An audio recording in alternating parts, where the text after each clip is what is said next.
છું પ્રેરણા આપ જ રહ્યા છો ઇન્ડિયા ન્યૂઝ ગુજરાતના મહત્વના સમાચારોની શરૂઆત કરીએ ડભોઈથી તો ડભોઈ નગરપાલિકા દ્વારા પ્રી મોન્સૂન કામગીરી હાથ ધરવામાં આવી છે।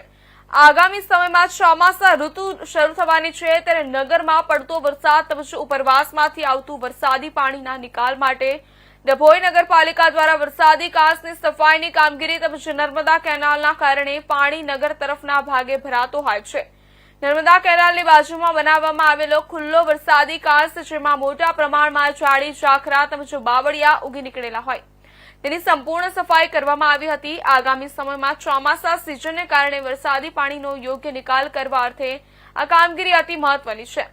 આગામી ચોમાસા સમયે લોકોને મુશ્કેલીનો સામનો ન કરવો પડે તેમજ લોકોની ઘરવખરી સામાનને નુકસાન ન થાય તે અર્થે ડભોઈ નગરપાલિકા દ્વારા આ કામગીરી કરવામાં આવી રહી છે, જેનાથી નગરની બહારના સોસાયટી વિસ્તારના લોકોને ચોમાસામાં રાહત મળશે।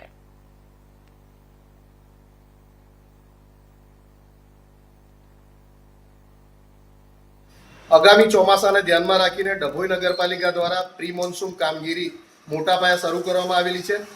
ડભોઈ નગરમાં પડતો વરસાદ અને ઉપરવાસથી ગોવિંદેશ્વર તળાવમાં આવતું પાણી જે ડભોઈ નગરમાં વડોદરી ભગોળ દાદોદી ભગોળ થઈને વીઘાવાડિયાથી પસાર થાય છે, આ સંપૂર્ણ કાંસની સફાઈની કામગીરી ડભોઈ નગરપાલિકા દ્વારા શરૂ કરવામાં આવી છે। સાથે સાથે તિલકવાડા રોડના સાયફન બંધ હોય, કેનાલની ક્રોસ કરીને પાણી ન જઈ શકતું હોય, કેનાલની બાજુમાં આવેલ કાંસની પણ હિટાચી દ્વારા સફાઈની કામગીરી નગરપાલિકા દ્વારા શરૂ કરવામાં આવી છે। હાલમાં 2 હિટાચી મશીન, 2 જેસીબી મશીન અને 3 ટ્રેક્ટર દ્વારા આ સફાઈની કામગીરી નગરપાલિકા દ્વારા કરવામાં મહીસાગરના સંતરામપુરના લલકપુર